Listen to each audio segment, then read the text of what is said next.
Some feel the stump may still stand for free speech it was placed here for. But others, like Collegian reporter Bella Eckburg, think of it more as a memory than a current symbol. Bella has joined us in the studio tonight to discuss free speech and at CSU. Thank you for joining us tonight. Thank you for having me. Yeah, definitely. So I understand you wrote an article about the tree stump, actually. Yes. Yes. So I wanted to ask you, why do you think that the tree stump may no longer stand for freedom of speech? I think our concept of what freedom of speech means has changed a lot. I don't think that the two original Collegian reporters that put it there could have anticipated how things have changed over the years through technology, through mass communication.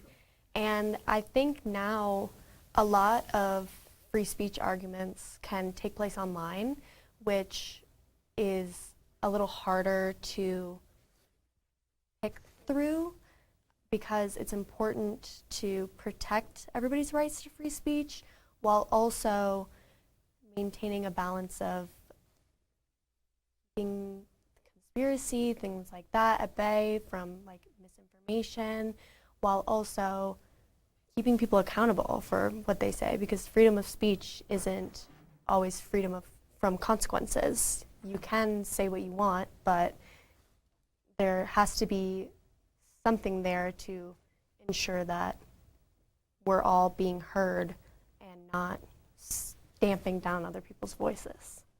Right. And speaking of those consequences, how have you felt the administration's decisions regarding hate speech have impacted CSU?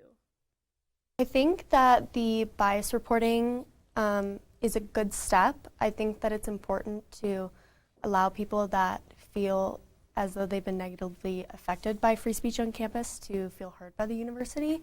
I also think that the university, in my opinion, has done a good job of allowing free speech to take place on the plaza. And at times when it's been disruptive, it's stayed true to its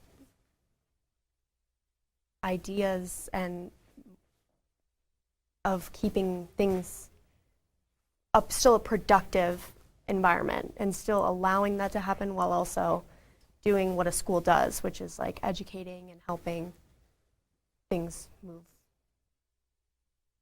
Really? Yeah.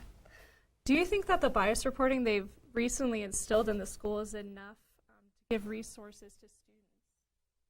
I think it's hard. I think that ideally it is a step in the right direction, and it is going to encourage students to report without feeling as though they might be attacked or disparaged for doing so.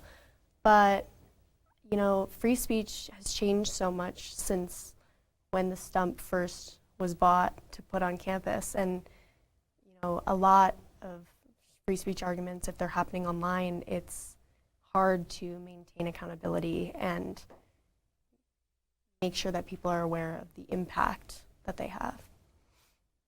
Right. I wanted to ask if you personally had any ideas how the university, I know it's going to be a big question, how the university could possibly create an environment where students felt they could express their freedom of speech, but also not be impacted by that hate speech, and making sure that the university maintains the mental and physical well-being of the students.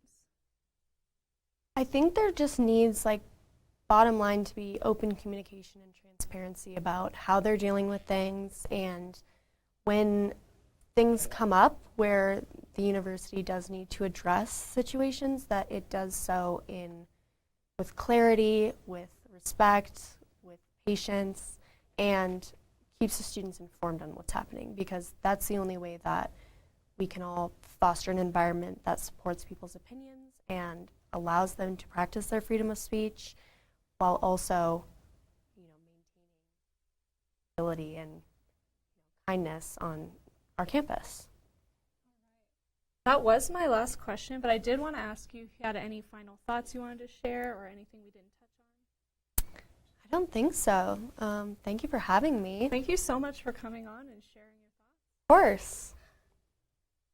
Stay tuned because after the break, I'll dive into one student-led organization that is dedicated to standing for free speech.